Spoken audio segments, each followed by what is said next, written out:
for talent. LSU going hard, but we beat Alabama, then we going out to Florida. Drown the Gators, everybody getting bucked when we step in the stadium. This is the LSU anthem, you know it's a hit. You don't know another rapper two-step like this. See me screaming out the window, yelling purple and gold. I'm an LSU fan, girl, you know how we roll now.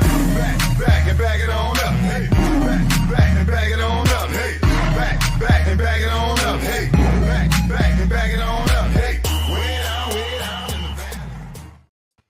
TA, we are live. Welcome back into the Tigers Avenue show. Appreciate y'all joining in with us. We're going to have a good show tonight. Lots to talk about. Lots of good things to talk about. Lots of good things to talk about. Unfortunately, with Zach and I's schedule, and now the schedule of basketball and baseball all together, it seems like there's a game every other night. Well, not every other night, just about every night. Just about, yeah. It feels like we're battling when we can do shows. Obviously, we have jobs that we work daily, and we like to do this in the evenings, and so it's hard when there's games. We try to go about 8 o'clock because that's when my children are asleep. And so, fair warning, you may hear some screams in the background because not only are my children not asleep, but their mother is not here with us. So, they're currently watching Dino Ranch, and hopefully that will entertain them for the time being. So, if I quickly exit stage left, it's probably to make sure one of my children aren't dying. So anyways, with that being said, we appreciate y'all joining in. We're glad to be here with plenty to cover. We're going to give you a baseball recap because, man, there's lots of good things to talk about LSU baseball right now. Kind of this past weekend, the two midweek games that have been really promising. And obviously, you got a big weekend ahead of you. So we'll give you a recap. We'll give you a weekend preview on that big weekend. And then there's a couple extra things we need to talk about in our last segment, kind of all together. So that some good, some kind of we're going to talk about in the last segment. So appreciate you being in here. There's plenty to discuss tonight. So in light of that, we would love to get your thoughts and opinions, comments, concerns, and criticisms in the comment section. We welcome it all. As always, like, share, and subscribe. Yes, we welcome it all. So we want to interact with y'all as much as we can. So get in there and say what you need to say. Get it off your chest. Say what you need to say. Okay, never mind. Say what you need to say. Zach, baseball recap. So we actually haven't had a show since the Omaha series. LSU takes 2 out of 1 from Omaha, and really,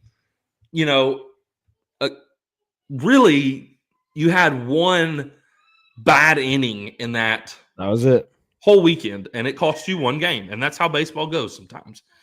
On Saturday, the first game of the doubleheader against Omaha, your offense just wasn't there. It really wasn't even there Friday, right? You kind of jumped out Friday in the game, and then your offense just kind of petered off, and your pitching held it all together on the backs of Cade Anderson. I know he struggled at the end of his performance, but really had another phenomenal performance. I would take that performance every week. He only allowed 1 run. Connor Binge came in and kind of limited the damage in that inning. And, of course, they only scored 2 runs, and your pitching closed the door the rest of the way. And your offensive kind of lull dragged into the first game Saturday, and you were literally held hitless, Zach, into the 8th inning of that game. Thank you, Ashton Larson. Ashton Larson got the hitting going. You had one really bad inning where you had a couple of hit-by pitches, a few errors. The first 2 innings. The first 2 innings, you left the bases loaded. Yeah, that's a topic that's been going around right now. The people left on base has been a lot. Even last night, there was a lot of people left on base against Dallas Baptist. But we'll talk about that when we get there. But you had people left on base. You struggled. And in the ninth inning, you made a final push. The opportunity really was there, and you just couldn't get the last run across to tie the game. And it was 5-4. Are they screaming? Can you hear them screaming? It's fine. It's funny. I'm trying not to laugh. Well, I warned you all. Sounds excited about something. I'm sure they are. That sounds like an excited scream, not a I need help scream. Well, I'm hearing the cat's new toy being thrown around in there a whole lot. So that's probably what that is. So, anyways, you had really one bad inning on the weekend where that inning, Omaha got 5 runs across. 3 of them coming off a 3-run bomb. Guys were on base because of hit by pitches, a couple errors. It was just your worst inning of baseball all year long. Yeah. And it cost you that game because your offense was dead. You couldn't get the tying run across. It was 90 feet away, with less than 2 outs on the ninth inning. It really stinks, but it is what it is. You went on to the next game on Saturday in the doubleheader, and you dominated them. You did what you needed to do. The offense kind of found their way. That momentum from the ninth kind of carried over to the second game. And what was it? What did it end up being the final score? Like 12-1 or something like that, I think, in the final game. Yeah. Against Omaha, 12-1. Yep. And then that really carried over into Monday, the rescheduled game against Nichols.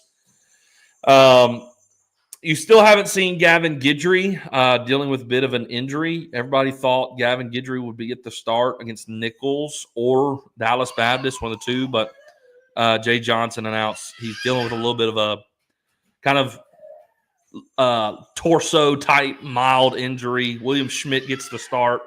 Really was fantastic all night long. Yeah, looked really good. The arms, the freshman arms, as we have mentioned, continue to be extremely impressive. Very impressive. DJ Primo kind of struggled in this game a good bit. Jaden Newt looked good in his time. And then Maverick Rizzi looked really good as well to close it out. And you got the run rule. And there in the 7th inning, you win 13-3. And it was a really good, dominant performance. And then, of course, really, Zach, what everyone wants to talk about is last night. Yeah. Last night's game. Up to this point in the season, Zach, is the biggest win of the season. No doubt. It's the first time you've played away from home. It's at a neutral site in a big league ballpark, Texas Rangers. And it's against a ranked opponent in Dallas Baptist, 19th in the country, 18th in the country, some other polls. Really, really, really solid team with a very good MLB prospect in Grant J, who did some damage to you last night. But overall, Zach, you had a great performance. Zach, if you'll kind of open the conversation on that, I'm going to try and go settle them down for just a moment. So yeah, you're good. You kind of open the conversation for Dallas Baptist. I'll come back and I'll give you my thoughts as well. Yeah. Well, obviously, Connor Ware gets the start, and a lot of people were looking forward to see what Connor Ware could do as a starter, and he was phenomenal for you. Obviously, he had the long wait from the 5th inning, a good wait as LSU's offense really got going in the 5th inning, but up to that point was completely dominant. Did struggle with command a little bit early, but was able to overcome it each time. I think it's funny, though, because everybody was trying to figure out how to watch this game.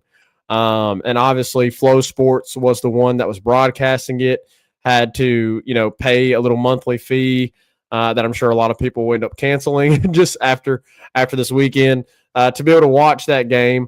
And so people were going to YouTube and the dark web to try and find out how to watch this game. So I'll admit I was one of those people, went on YouTube to try to find a stream where I could watch it.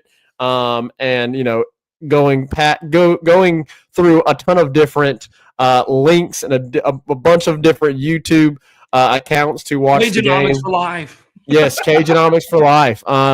The beef that happened between LSU fans and ULL after ULL was the person that ousted Cageonomics for streaming that game.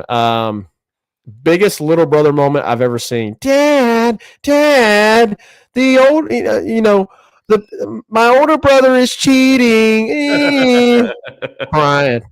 Over here crying on YouTube. That's just wild. Anyways, so Reagan, Connor Ware gets the start. He was really phenomenal outside of a little bit of command issues, struggling there in the first inning. I think what he had 6 strikeouts through 4, gave up the home run in the 5th, but really a lot of that was due to the fact that LSU's offense got going in the 5th. You had one run that you were able to scratch across in the first as Curiel, who was phenomenal all night, got on base with a walk. Jared Jones hits a double to get him over. So you take a 1-0 early lead. Ethan Fry comes in a pitch hit situation in the 5th inning, gets a really clutch double to get your second run across, get a couple of guys, other guys on board, and then Danny Dickinson hits a 3-run bomb just over the fence in the left corner there, and your offense got going there in the 5th. So really encouraging performance from Connor Ware, I think, is probably the biggest story here outside of Derek Curiel getting on base 4 times. Derek Curiel was phenomenal, not only on offense, but also on defense. Yep. Had a really good sliding catch there in the mid-innings. So overall, really impressive performance from the Tigers. They did battle a little bit. Obviously, the big concern that people are looking at is 15 men left on base. That happened in the 7th and the 8th inning, which I know me and you, we talked on group text, and I went to Twitter, which, I think on Twitter it wasn't as well received. But for me, Reagan, look, you're up 5-3. You're up 7-3 at that point. In the 7th inning, you had the suicide squeeze by Josh Pearson that really just wasn't executed well. Stanfield gets going towards home, whether it was a called suicide squeeze or misunderstood by Stanfield. He gets going towards home. Josh Pearson pops him a bunt. Double play ends the inning, and you really run yourself out of more points there in the 7th inning. In the 8th inning, you got bases loaded, no outs. I completely understand why Jay did what he did. He's subbing in 2 at-bats. That's a lefty-righty matchup. And you want to see what guys can do in that situation. I completely understand why he did it. I just don't know, Reagan, if it was the best choice to put in Mick Paul and Costello, who haven't contributed for you a whole lot this year. They've had some spot appearances, right, in later innings as the game was over. I just don't know if a true road game against a top 25 team this early in the season is exactly where you want to put those guys in that situation. I feel like you probably should have stuck with your veterans there. I understand going to the lefty-righty matchup. So they strike out. Stanfield strikes out on a questionable call. Obviously, thought it was foul tip. I think it was strikeout, and then Costello popped out to first base. Yeah, Costello popped up to first base, and then another strikeout there for Stanfield. So disappointing to see that happen, but it didn't bite you in the butt, right? Yeah. Cooper Williams comes in, and he struggled. Couldn't find the zone, and 2 guys get on early, but then Kason Evans comes in, and Kason Evans does what he does. He shuts the door. Unbelievable. He shuts the door. Gets a weak ground out for the first out. Guys move to first and third.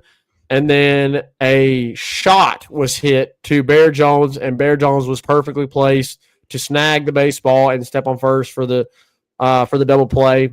Great. Credit Kason Evans for making the pitches to get the outs. Credit Jared Jones for making the play to get out of the inning. So 2 guys you're really, really going to count on, Kason Evans and Jared Jones, and they've been phenomenal. Kason Evans really feels like he could be a guy that's at the back of your bullpen. I mean, really, he's done both, Reagan. You saw, obviously, early in the season, the first weekend, he gave you a little bit of extension there and was really, really good. And then here in this game, closes it out, gets the save from the 8th and the 9th. And then obviously the 9th, he was just lights out. Strikeout, ground out, strikeout. And that's all she wrote. LSU wins 7-3. They get a massive win, early season win.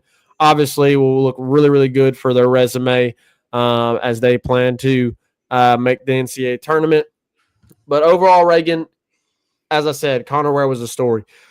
The reason this is a story is because you know who you've got on the weekend, right? You've got Cade Anderson, you've got Anthony Ianson, you've got Chase Shores.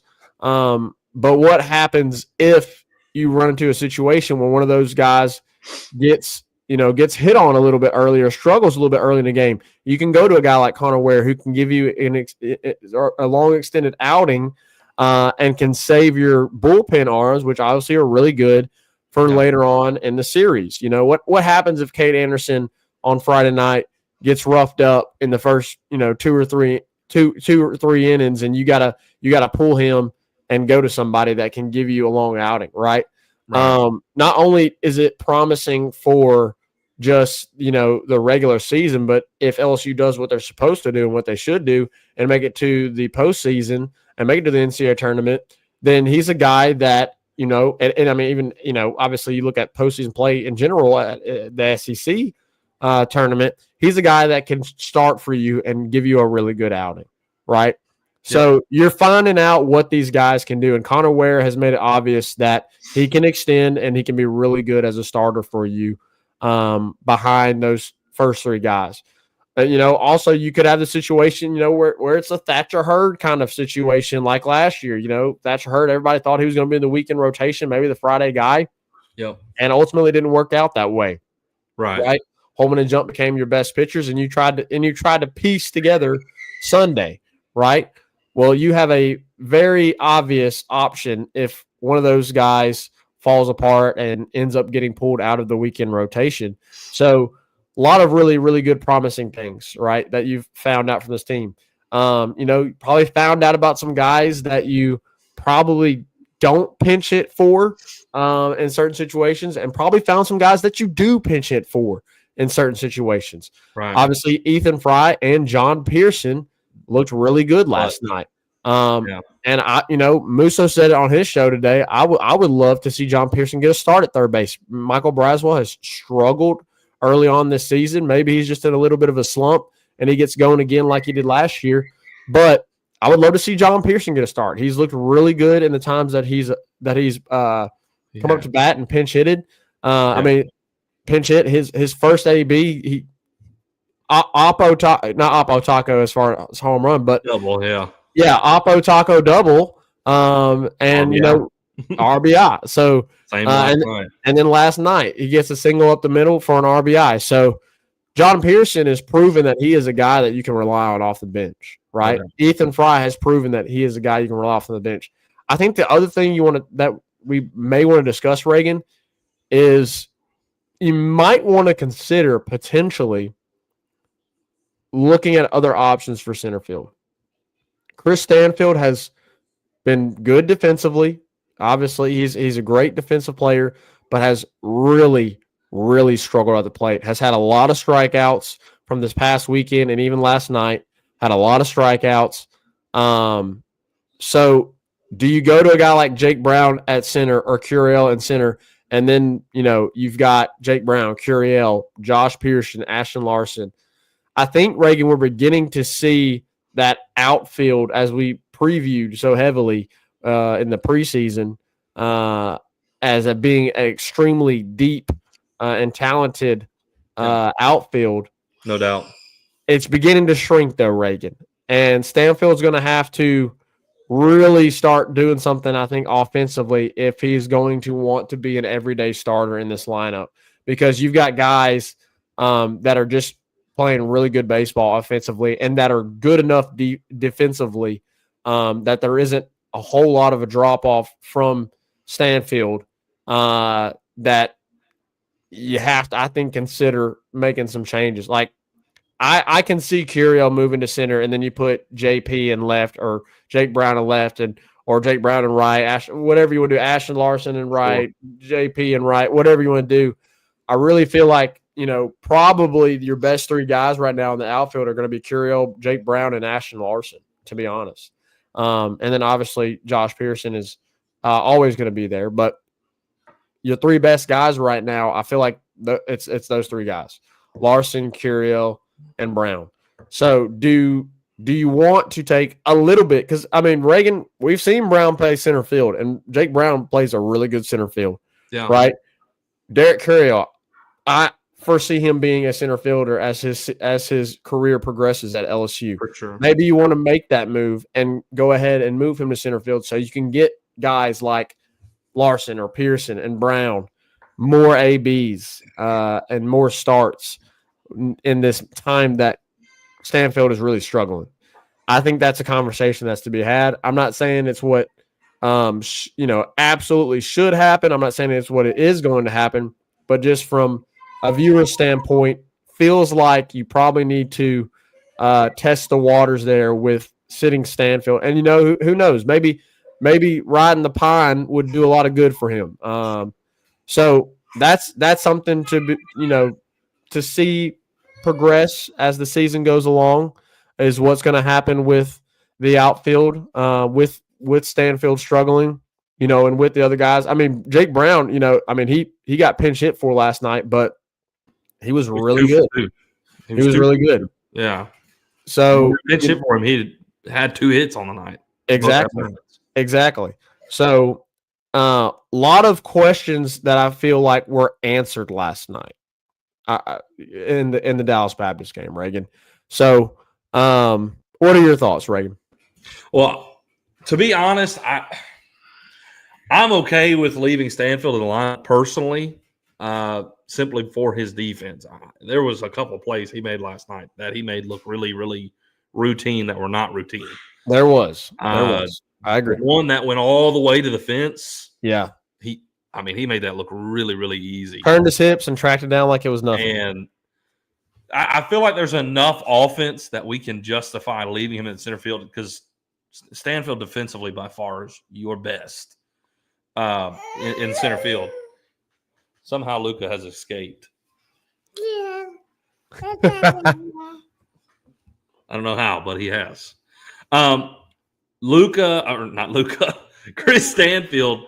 Yes, and you knew kind of bringing him in, he wasn't the best at bat coming from Auburn.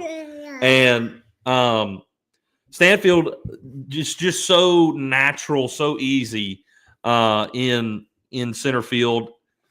His defense is just invaluable to me right now, and I feel like there's enough offense to leave him there for now.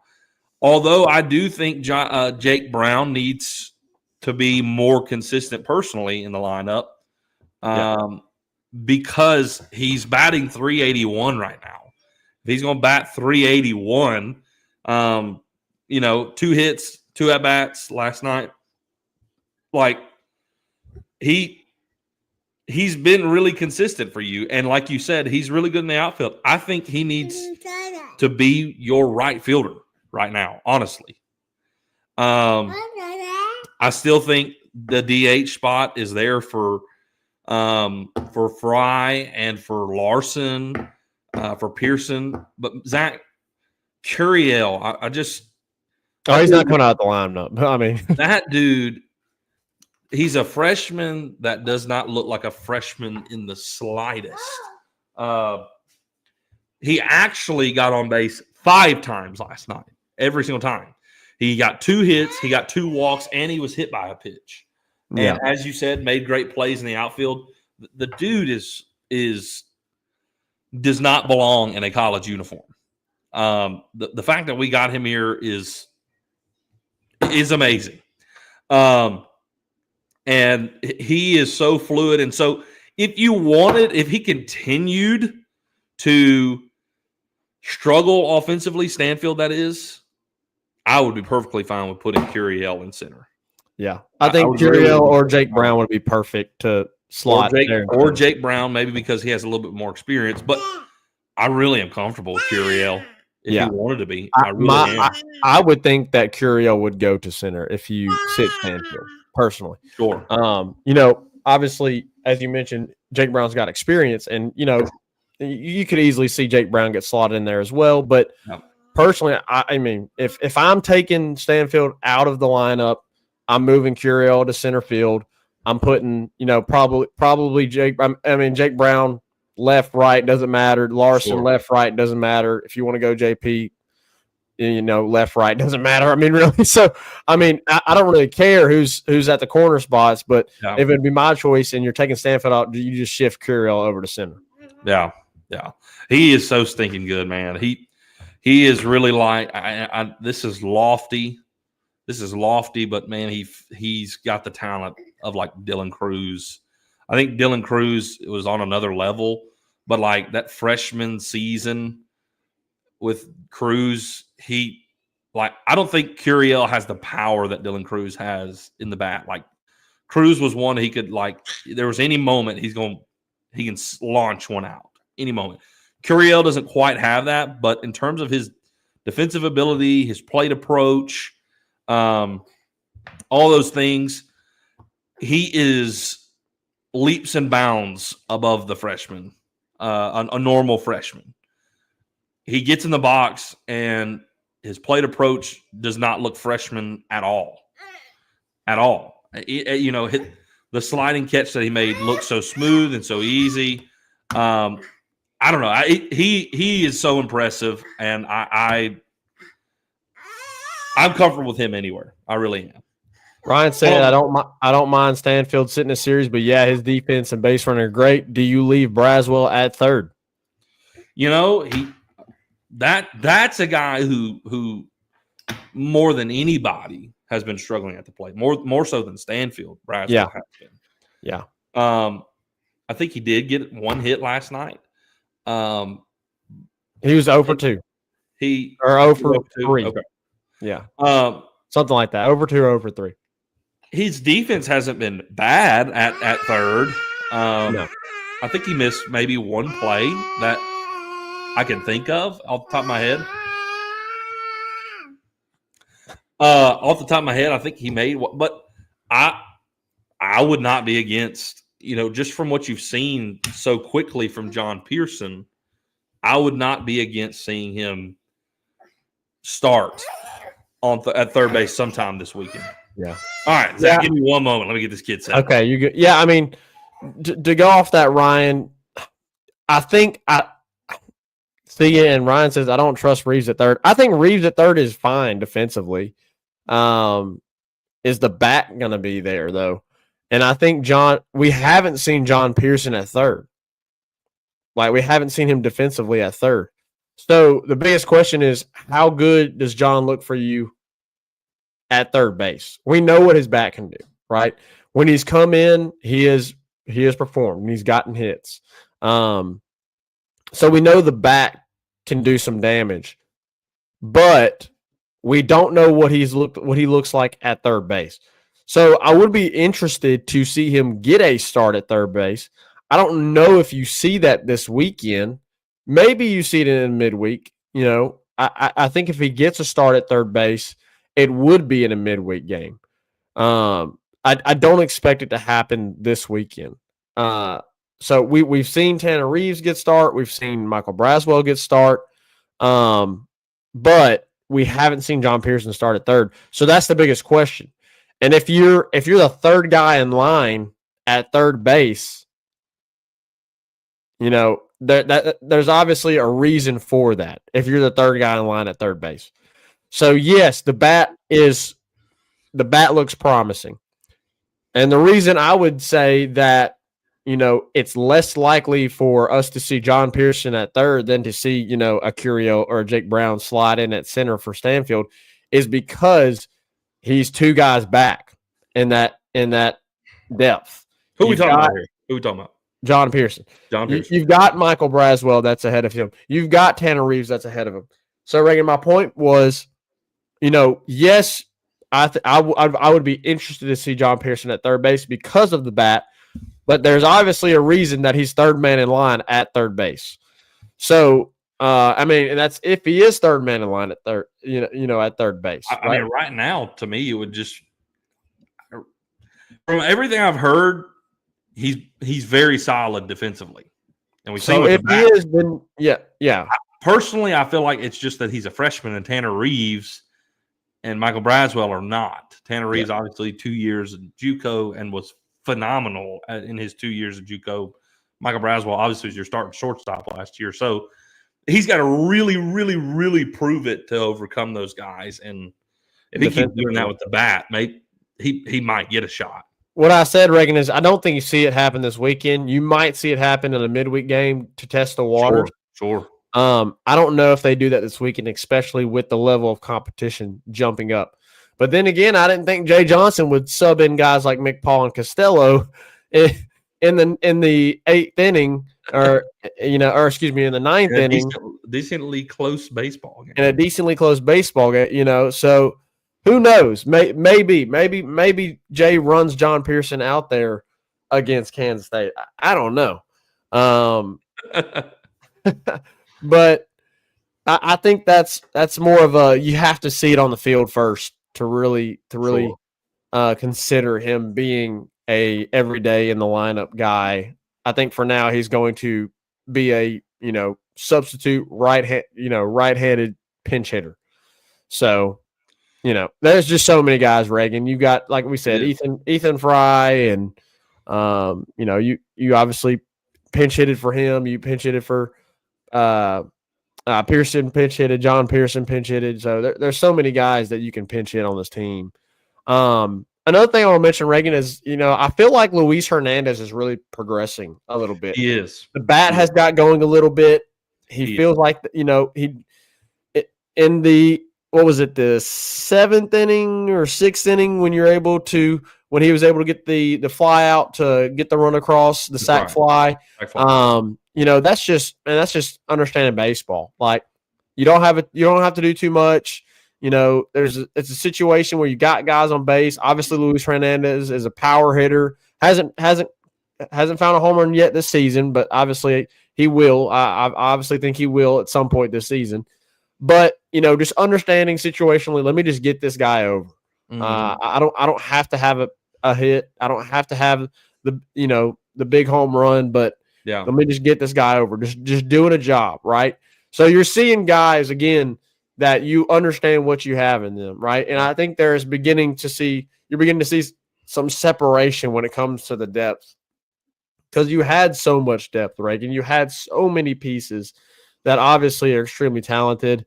So you had to figure out, all right, who are going to be my guys that I really rely on, and you're beginning to see that. Yeah, and I feel like Luis is kind of separating himself a bit, because not only is he hitting and getting, producing, he's getting on base more too. His plate approach has been good. I think he was walked. I know he was walked at least once last night. The defense, it was Aaron Beatty against Nichols, where now look, there's a few spiked balls, but I mean literally 3 passed balls, spiked balls, wild pitch, one batter, whichever one you to one batter that got a single runner all the way around to score a run. That just cannot happen. It just cannot happen. And that's been a real problem for Aaron Beatty. Balls just seem to get past him. He doesn't seem to be able to locate the ball quickly either. Every time a ball gets spiked on him or he's got to block a ball, he is panicked, like frantically looking for the ball instead of calmly locating it. And I think Luis is a bit more calm presence back there, veteran presence, right? He's a super senior. So he's more kind of attuned to his self-control, right? And doesn't seem to panic as much. Aaron Beatty, when a ball gets past him, at times tends to panic. If he plays again, just watch him when a ball he has to block a ball or whatever, and he has to look at he is frantically looking for it. He did it a few times against Nichols. He's done it before, and I think he's kind of in his own head at sometimes. But again, Luis, bit of a veteran, calming presence, starting to produce at the plate some more. I think that will, as you were saying, he's got a power bat. I think that's going to show more as the season progresses. And really, I think he's going to be the guy. Blaze Priester has kind of faded in this race. It really began to go, okay, is it going to be Aaron Beatty? Is it going to be Luis? And Luis is really beginning to separate himself. The freshman Aaron Beatty obviously has crazy upside. But for now, I think they're going to stick with the guy who's got 1 year of college left, who's played a lot of college baseball, and he's just veteran, and there's a lot of upside with his bat. There's a lot more potential than has already been there. Yeah. And to close the book, Reagan, on all of these games, LSU goes 1, 2, 3, 4-1 from this past weekend and this midweek. And, I know obviously a lot of people were disappointed about the Saturday first game of the doubleheader. But you look around college baseball, Reagan, and teams lose. Texas A&M has had what, 2 losses now? Yeah, they had back-to-back losses. They did. They lost their last game to Cal Poly in their weekend series, and then dropped a game against Texas State 7-3 on Tuesday. Yep. So teams are losing. Yeah, and Zach, I mean, honestly, you jumped. Even though you lost, you moved up last week because you take baseball pretty much at a week at a time, right? So when you hear, oh, they went 3-1 on their week, that really doesn't sound that bad. Yeah, 3-1 on the week, and then you moved up in the rankings. You're going to drop a game every now and then. That's baseball. However, that loss to Texas State 7-3 on your home field. You went into a neutral site, played a ranked Dallas Baptist, and Zach. In all reality, the score was 7-3, but the game was pretty in handle from LSU from the get-go. Yeah. I was very, very impressed with our control of the game with Dallas Baptist. The whole game, it felt like it really wasn't in the balance. There was a few moments where it was like, okay, their momentum is surging, but LSU responded. Yeah. Each time. You responded once they scored. You responded with 2 runs, right? And then they got the 2 guys on base. What was it, the 8th inning? And then, of course, Kaysen came in and shut the door. And you had the double play by Jared Jones. So you controlled that game. If you win this weekend, you may find LSU in a few polls as the number 1 team in the nation. Yeah. Because you have a ranked win, and then you go and do this Frisco against, Power 5 teams in Kansas State and in Nebraska, and then a good mid-major in Sam Houston. So you may find yourself in the number 1 spot next week. That really doesn't matter at this point in the season. It doesn't. It really just puts a bigger target on your back. But so far, LSU has been doing great, and just proud of what I saw last night, Zach. It was very, very promising. And you used a lot of guys, and there was a lot of guys left on base, and you put a lot of freshmen in, and yet you controlled that game. Yeah. And there's still untapped potential in this team. We still have not seen Gavin Guidry. That's another arm on this team that could start. And you can rest him as long as you want. You really can. And so the pitching staff, Zach, is the strength of this team. There's no question about it. As crazy as that sounds. Yeah. The pitching staff is so strong. So many good, solid arms that you can trust. And then you have a really talented lineup that you got pieces everywhere. And we're not talking about Danny Dickinson enough. The dude has been fantastic. He's lived up to the bill. He really has. With the home run last night, few more. He leads the team in RBIs. He's been fantastic. So LSU baseball, as of right now, is heading in the right direction this season. And we hope it continues that way this weekend. Yep. As they face Kansas State and Nebraska and Sam Houston in this Frisco Classic. Unfortunately, Zach. It's on Flow Sports again. Not on Flow Sports, but it's D1 Baseball streaming service. So somebody's going to have it. Somebody have it. So we're going to have to find it somewhere. Wink. Reagan, outside of Texas A&M, Georgia's taking a loss this year. Vanderbilt, Arkansas, Kentucky, Texas, State's already lost 2 games, and obviously A&M, the number 1 team in the country, has already lost 2 games. Yep. So, teams are losing. Don't be disappointed about Saturday. Look forward to this upcoming weekend, and hopefully LSU can win 2 out of 3, right? That's the goal. That's the goal every weekend. Win 2 out of 3. So, we'll see what happens this weekend. Reagan, we need to take a quick break, and then we come back. We're going to cover all things LSU. Obviously, we're getting very close to tip-off between LSU on the women's hoops on the road against Alabama. They obviously won a big game their last time out. And the sad news when it comes to LSU football. We'll be right back after this. 5-Star Hero, your intro and outro music for the Tigers Avenue show. They ain't ready for that LSU. Go check out all his other music on all the major platforms. Don't forget to follow him on Instagram at Saints Anthem and at Twitter at One Nation Doty. Don't forget to check out his Facebook page for all his Saints and LSU merchandise. Can't get any better than Sarah Klein Stevens, attorney at law. Her firm focuses on the needs of the elderly and maintaining their dignity throughout the process. Here for you, here for your family. Sarah Klein Stevens, attorney at law. Right back at it here in the Tigers Avenue show to wrap things up. Last segment here. Little Lagniappe, kind of all over the place here. We got men's and women's basketball and a little LSU football update as well.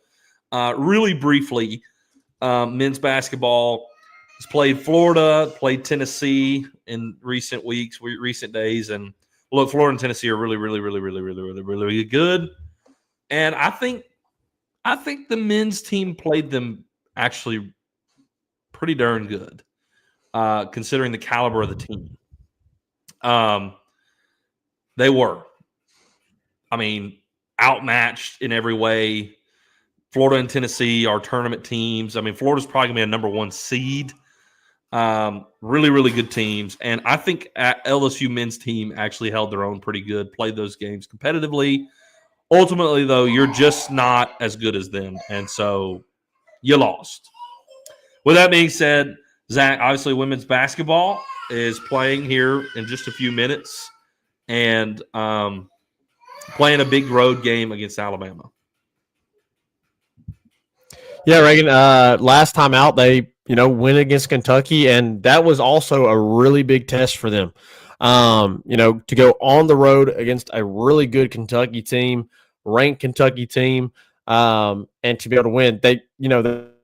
They struggled early on in the first half, and just really weren't able to get things going offensively. But really the story of the game was the third quarter for LSU. In the third quarter, the girls outscored Kentucky 23-6.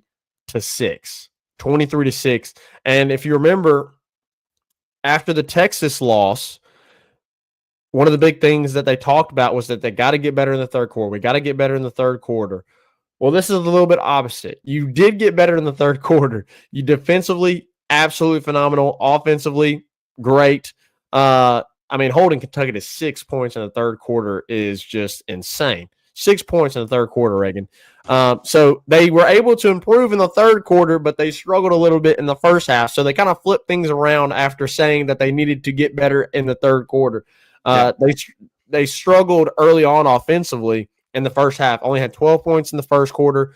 14 points in the second quarter. But, man, they turned it on in the third quarter and really were able to take command of that game. The fourth quarter was back and forth a little bit. LSU outscored them 16-14. Michaela Williams, 24 points on the day. And then it was good to have, obviously, Anissa Moore back. She chips in another double-double. Barely got it, but she got there. 12 points and 10 boards. So she got her double-double. Flau'jae Johnson also was able to chip in a double-double, 13 points, 13 boards. So she was phenomenal for you. And, you were able to win this game on the road, and your bench struggled, honestly, really struggled. Only 6 points. You had 4 from Michaela Gilbert and just 2 from last year Poa. So you really struggled off the bench, which the last 2 games has kind of been a little bit of a concern. So it has been. You want to see your bench get back going again like they have in the past, but the bench was able to be really successful. Kind of early on in SEC play, they've struggled a little bit here recently. So you're going to really need your bench tonight to contribute a lot. I mean, obviously your big three is going to do enough damage for you to be in the ball game and to win the ball game. But as the season progresses, you want to see that bench continue to do what they have done in the past. So LSU wins the game, and I think this game was a lot bigger than just beating Kentucky on the road. I think this was a big win just for the LSU program.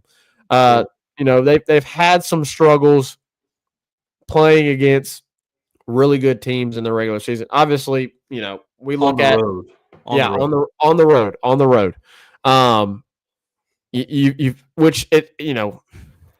You go on the road to 2 top 5 teams, it's going to be difficult for anybody, really. No doubt. But you want to see LSU improve a little bit on the road against some really high-quality teams, and this was a high-quality team on the road, and you're able to pull it out after you had a very, really rough start in the first half. I mean, you were down, I think, 16 at one point in the first half, Reagan. You went to halftime down 12. Yeah. And you were able to fight back. So that was something that we were able to see from this team in this game, is that even though LSU struggled and they trailed by quite a bit in this game, they fought back, had a massive third quarter, and were able to win. So LSU gets the win. They go to Alabama tonight. So another good test for them against a ranked opponent. Alabama's obviously ranked, they're 20th in the country. They've only lost 6 games. But on the road, it's going to be tough for the Tigers.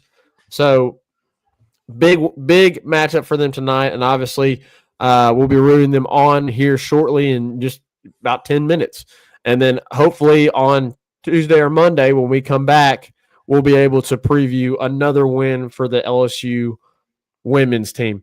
The men's team, Reagan, they lost. Yes, they lost. But they played Tennessee really well. They played them close. They was competitive the entire ball game. And Tennessee, they played them well. They led at halftime, but just unable to really finish there in the second half. They got outscored a little bit. Excuse me, I said they led at halftime. They were only down 3 at halftime, so they were in the ball game, and they played Tennessee really close in the second half as well. They were only outscored by 3 points. Victorious Miller was kind of stole the show for LSU in that game. He had 17 points. His upside and the future for him is extremely bright. You just got to kind of hold on if you're an LSU men's basketball fan. 17, you got Victorious Miller. You've got Curtis Givens, who's been starting here for you recently a lot. You've got, Corey Chest and I would have, and you got Robert Miller, who had a really good game against Florida. Florida, that's what I was about to say. Robert Miller had a kind of a breakout game against Florida with 19 points. It was kind of his. Now against Tennessee, he only scored 4 points, but he only took 2 shots, and he was 4 for 4. Or excuse me, 2 for 2. 19 minutes, took 2 shots, 2 for 2.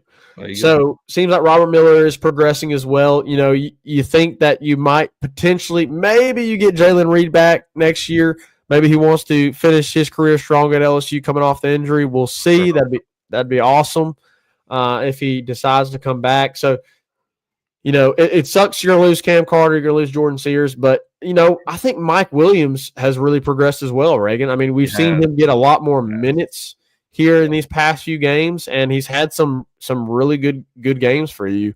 Has put up some – and I know against Tennessee he only scored 2 points, but – he's had some pretty good games for you here recently, so maybe we get to see Mike Williams progress a little bit. Maybe he can become your guy at point guard next season. I don't know. But if you're an LSU basketball fan, I understand it continues to be difficult to watch because, they're losing, but they're playing really, really good teams, and they're competing, right? Wow. It's looked a lot better. Yeah, it's looked a lot better the past few games, right? You beat South Carolina, and then you go toe-to-toe with 2 top 5 teams, and you're able to be competitive in those games, right? I think that shows a little bit of progression from Matt McMahon and this squad. Yeah, it shows great character too. I mean, at this point in the season, you could have folded in and packed it up. I mean, you're playing 5 straight ranked opponents. You'd be like, forget this, right? Yeah. And here they are competing. It's a testament to Matt McMahon's coaching. It is. And Zach, obviously, as we've already discussed, they are totally planning on retaining Matt McMahon, and there's going to be more NIL support. So, yeah, what can Matt McMahon do in the transfer portal with more support? We'll see. To be determined. We will see. But it's hard right now. You're playing the final stretch of this season is literally the toughest stretch of your season, and so we already said this. This last stretch is going to stink. So when you played, that's why we said, hey, when you pulled off that win on the road against Oklahoma, the way you did, and then you got to play South Carolina and win back-to-back games, we were like, enjoy it. Yeah. Because it's fixing to be rough. It really hasn't been too rough. Yeah. So. On another note, Reagan, the softball team has been looking really good as well. They're 15-0 to start the season, top 5 team. So, Beth Torina, has really got that team going. Seems like they always do. It just is a matter of how good will they look in the postseason. Coffee has been phenomenal at third base. She's regarded as the best third baseman by most as the best third baseman in softball. So props to the softball girls for having a really good start to the season. Hopefully their season can keep going in a really good direction as it already has. But, Reagan, the big news of today, disappointing news of today, is that Bo Davis is leaving LSU for the Saints. I got to be honest, Reagan, I was pretty surprised to see that happen. I'm pretty mad to see it happen. I'm sick and tired of replacing our defensive tackle.